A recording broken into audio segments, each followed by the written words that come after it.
সুপ্রিয় দর্শক শ্রোতা, WHR টিভি থেকে আপনাদের স্বাগত জানাচ্ছি। আপনারা দেখছেন নজরুলের জীবনী নিয়ে, বিদ্রোহী কবি কাজী নজরুল ইসলামের জীবনী নিয়ে আমাদের তৈরি কিছু কন্টেন্ট, এবং যেখানে আমরা কিছু গুরুত্বপূর্ণ তথ্য অনেকের কাছে অজানা যেটা পরিবেশন করার চেষ্টা করছি সহজ সরল সাবলীল ভাষায়।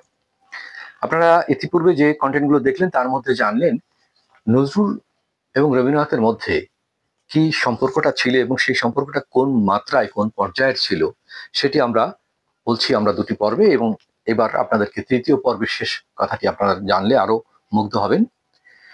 তো নজরুল যখন সেই ধূমকেতু পত্রিকা বের করার জন্য তিনি রবীন্দ্রনাথের কাছে আশীর্বাণী চাইলেন, রবীন্দ্রনাথ পাঠালেন, সেটা আপনাদেরকে শুনিয়েছি আমরা আগের কন্টেন্টে।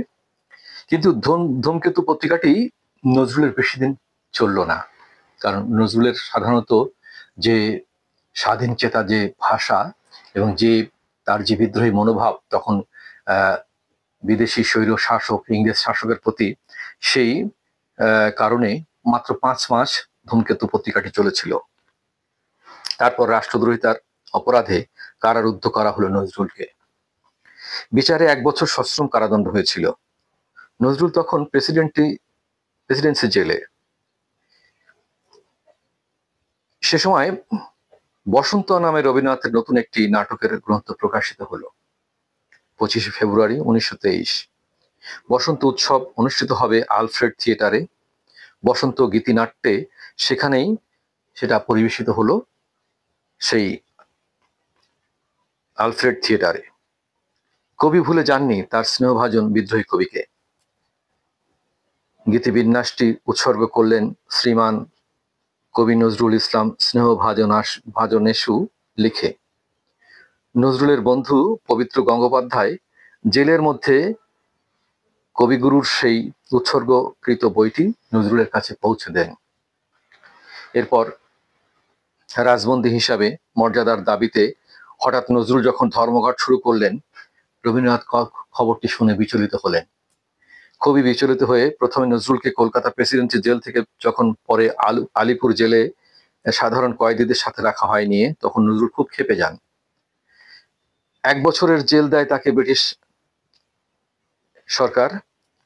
1922 সালের 26 সেপ্টেম্বর ধূমকেতু পত্রিকায় নজরুলের আনন্দময়ীর আগমনে কবিতাটি প্রকাশিত হয়। এই কবিতায় নজরুল ব্রিটিশ শাসকের বিরুদ্ধে তার যে দীপ্ত প্রতিবাদ, সেই প্রতিবাদী ভাষায় তিনি প্রতিবাদ জানিয়েছিলেন। সেই কারণে তারা এই পত্রিকাটি বাজেয়াপ্ত ঘোষণা করেন এবং নজরুলকে রাষ্ট্রদ্রোহী হিসাবে চিহ্নিত করে 1 বছর তাকে কারারুদ্ধ করে রাখেন। এই কবিতায় দেশদ্রোহিতার দোষ দিয়ে নজরুলকে 1 বছর কারাদণ্ড দেওয়ার পর ইতিমধ্যে নজরুলকে হুগলি জেলে সরিয়ে নেওয়া হলো। উৎকণ্ঠিত রবীন্দ্রনাথ টেলিগ্রাম করলেন নজরুলকে, লিখলেন, give up hunger strike, our literature claims you. Hooghly জেলে নজরুলের স্থানান্তরের সংবাদ কবি জানতেন না, তাই প্রেসিডেন্সি জেল থেকে টেলিগ্রাম ফেরত এলো, অ্যাড্রেস নট ফাউন্ড লিখে। লোক খুঁজে পাওয়া গেল না। যাই হোক, কিন্তু রবীন্দ্রনাথ লিখেছিলেন, তিনি বলেছিলেন যে তুমি আমাদের সাহিত্য তোমাকে চায়, তুমি তোমার এই অনশন বন্ধ করো। এটি রবীন্দ্রনাথ তিনি না লিখলেও পারতেন, কিন্তু কতখানি ভালোবাসতেন, কতখানি তাকে মূল্যায়ন করতেন, কতখানি তার প্রয়োজন অনুভব করতেন এবং বাংলা সাহিত্যে তার কতখানি প্রয়োজন আছে এটা মনে করে কিন্তু নজরুলকে তিনি এটি লিখলেন। এই যে গরুর স্নেহ শিষ্যের প্রতি, এই যে পিতার মতো স্নেহ পুত্রের প্রতি, একজন আমি মনে করি যে এটা মূল্যায়ন করার ভাষা বা মূল্যায়ন করার মানসিকতাও কিন্তু অনেকের নেই। কারণ নজরুলকে তখন শাস্তি দিয়েছে ব্রিটিশ সরকার, আর নজরুলকে তিনি এটা লিখছেন, তার মানে তখন ইচ্ছা করলে ব্রিটিশ সরকার রবীন্দ্রনাথকেও তো দোষারোপ করতে পারতো যে তুমি বোধহয় তাকে উস্কানি দিচ্ছ বা তোমরা বোধহয় তাকে অনুপ্রেরণা দিয়ে আমাদের বিরুদ্ধে লিখতে সহযোগিতা করছো। যাই হোক, এরকম একটি ঘটনা ঘটেছিল খুলনার, আপনারা জানেন যে আমরা রবীন্দ্রনাথের জীবনীতে সেটা দেখিয়েছি। খুলনার একজন কবি তিনি লিখেছিলেন রবীন্দ্রনাথকে উৎসর্গ করে একটি কাব্যগ্রন্থ হুঙ্কার নামে, তার জন্য তারও জেল হয়েছিল এবং রবীন্দ্রনাথকে তার জন্য সাক্ষীর হুকুমের আসামির মতো তাকে ধরে নিয়ে তাকে সমন জারি করে খুলনায় কোর্টে হাজির করা হয়েছিল। এটা আপনারা আমার রবীন্দ্রনাথের রবি ঠাকুরের শেকড়ের সন্ধান পর্বগুলো দেখলে সেখানে ব্যাপারে আমরা বিস্তারিত বলেছি। বছর কয়েক পর নজরুল আরেকটি পত্রিকা বের করেন, সেটির নাম ছিল লাঙল। এবারও রবীন্দ্রনাথ প্রচ্ছদপটের জন্য 2 পংক্তি লিখে দিলেন, ধরো হাল বলরাম আনতব মরু ভাঙা হাল, বল দাও ফল দাও স্তব্ধ হোক ব্যর্থ কোলাহল। এইভাবে রবীন্দ্রনাথকে নজরুলকে অনুপ্রাণিত করেছেন, তাকে এগিয়ে যাওয়ার জন্য তাকে সাহস জুগিয়েছেন, তাকে প্রাণিত করেছেন। মূলত রবীন্দ্র নজরুল সম্পর্ক ছিল গুরু শিষ্য, পিতা পুত্র, অগ্রজ অনুজ, শ্রদ্ধাস্পদ স্নেহাস্পদের মাধুরীমা মণ্ডিত। এটি কিন্তু কেউ আমাদের এখানে অস্বীকার করার উপায় নেই। যারা রবীন্দ্রনাথকে পড়েছেন জেনেছেন, নজরুলকে পড়েছেন জেনেছেন, তারা কিন্তু এটা জানেন। যারা না পড়েছেন না জেনেছেন তারা শুনে তারা দুজনকে নিয়ে আলাদা ধরনের বক্তব্য দেন এবং একজনকে আরেকজনের বিরুদ্ধে লাগানোর চেষ্টা করেন। এটি খুবই হাস্যকর। যারা এই দুজনকে একের সাথে অন্যের তুলনা করে বলতে চান কে বড় কে ছোট, তারা গর্ধবের মতো আহামকি করেন। তারা প্রকৃত অর্থে মতান্ধ বা সংকীর্ণ মানসিকতার মানুষ নামের মানুষ। প্রকৃত অর্থে তারা এই 2 মহামানবের দীক্ষা চেতনা কখনোই উপলব্ধি করতে পারেনি। তাদের জন্য আফসোস। গুরুর প্রতি শ্রদ্ধা ও কৃতজ্ঞতা বশত 1928 সালের অক্টোবর মাসে নজরুল ইসলাম তার কবিতা ও গানে নজরুলের যে সংকলন ছিল সঞ্চয়িতা রবীন্দ্রনাথ ঠাকুরকে উৎসর্গ করেন এবং তাকে পত্র লেখেন বিশ্বকবি। সেই উৎসর্গপত্রে লিখেন নজরুল, বিশ্বকবি সম্রাট শ্রী রবীন্দ্রনাথ ঠাকুর শ্রী শ্রী চরণাবিন্দেশু। দেখেন গুরুর প্রতি কি ভক্তি দিয়ে তিনি সেই সঞ্চিতাকে উৎসর্গ করেছিলেন রবীন্দ্রনাথের নামে। 1941 সালে 7 আগস্ট রবীন্দ্রনাথ ঠাকুরের মৃত্যুতে শোকাকুল কবি কাজী নজরুল ইসলাম তার স্মরণে কলকাতা বেতার কেন্দ্রে রবিহারা নামে স্বরচিত কবিতা আবৃত্তি করেন। যে কবিতাটা পড়লে আপনারা যে কেউ বুঝতে পারবেন যে কি ভালোবাসা, কি মমতা, কি মূল্যায়ন, কি আকুলতা ছিল সেই কবিতার মধ্যে। যারা রবিহারা কবিতাটি পড়েননি তাদেরকে আমরা অনুরোধ করব দয়া করে একবারের জন্য অন্তত হলো পড়বেন, তাহলে আপনাদের সব ধারণা পরিষ্কার হবে। আমরা যা কিছু বললাম তার চেয়েও বেশি আপনি জানতে পারবেন ওই কবিতার মধ্যে নজরুল কিভাবে রবীন্দ্রনাথকে মূল্যায়ন করেছেন, কোন চোখে তাকে দেখেছেন, তার প্রতি যে ভালোবাসা, তার প্রতি যে মমতা, তার প্রতি যে শ্রদ্ধা, সেটি অতুলনীয়ভাবে ফুটে উঠেছে। ওইভাবে আরেকটি কবিতা বাংলা সাহিত্যে আর কেউ লিখতে পারেনি রবীন্দ্রনাথকে উৎসর্গ করে, যেটি নজরুল লিখেছিলেন। এখনো আমরা চ্যালেঞ্জ দিয়ে বলতে পারি নজরুলের চেয়ে শ্রেষ্ঠ কবিতা ওই রবীন্দ্রনাথকে উৎসর্গ করে রবিহারা কবিতার চেয়ে আরো শ্রেষ্ঠ কবিতা আজও পর্যন্ত কেউ লিখতে পারেননি। যারা পড়েননি দয়া করে তারা পড়বেন।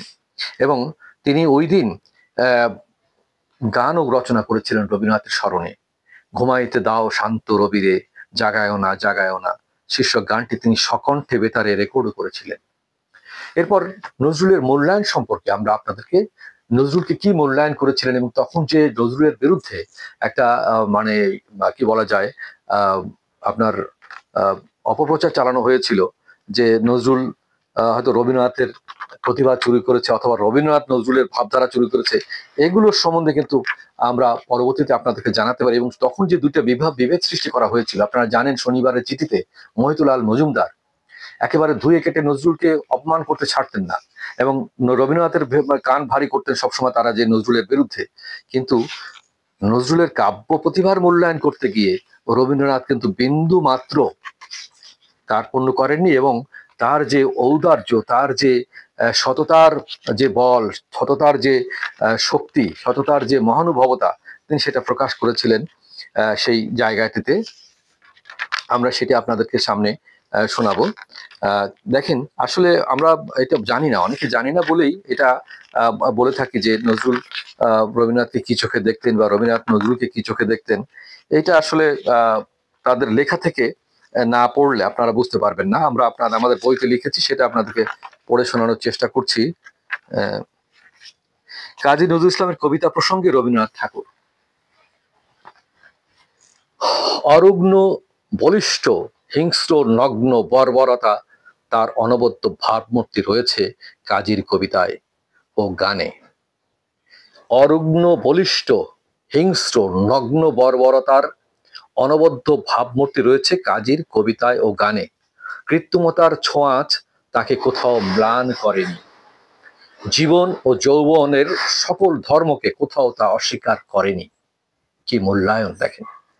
মানুষের স্বভাব ও সহজাত প্রবৃত্তির অকুণ্ঠ প্রকাশের ভেতর নজরুল ইসলামের কবিতা সকল দ্বিধা দ্বন্দ্বের ঊর্ধ্বে তার আসন গ্রহণ করেছে। বিশ্বকবি বলে যাকে নোবেল পুরস্কার দিয়ে সারা পৃথিবী মূল্যায়ন করলো, আর সেই বিশ্বকবি মূল্যায়ন করছেন কিভাবে দেখেন নজরুলকে, অথচ তার কান ভারী করা হয়েছিল যে নজরুলের কবিতা আদৌ কবিতা হয় কিনা বা নজরুল কবি কিনা। কিন্তু রবীন্দ্রনাথ সেখানে কিভাবে মূল্যায়ন করেছেন। বিদগ্ধ বাদবিন্যাসের যেমন মূল্য আছে, সহজ সরল তীব্র ও ঋজু বাক্যের মূল্যও কিছু কম নয়। তীব্রতা ও রসাত্মক হলেই কাব্য হয়ে ওঠে, যেমন উঠেছে নজরুলের বেলায়। নজরুল ইসলাম সম্বন্ধে তোমাদের মনে যেন বিন্দু কিছু সন্দেহ রয়েছে। নজরুলকে আমি বসন্ত গীতিনাট্য উৎসর্গ করেছি এবং উৎসর্গ পত্রে তাকে কবি বলে অভিহিত করেছি। জানি তোমাদের মধ্যে কেউ কেউ এটা অনুমোদন করতে পারোনি। আমার বিশ্বাস তারা নজরুলের কবিতা না পড়েই এই মনোভাব পোষণ করেছ, আর পড়ে থাকলেও রূপ ও রসের সন্ধান করনি, অবজ্ঞাভারে চোখ বুলিয়েছ মাত্র। এই যে মূল্যায়নটি, অসাধারণ মূল্যায়ন, অসাধারণ মূল্যায়ন। এর আরেকটি ছোট্ট একটি পর্ব দিয়ে আপনাদেরকে আমরা জানাচ্ছি পরবর্তী কন্টেন্টে।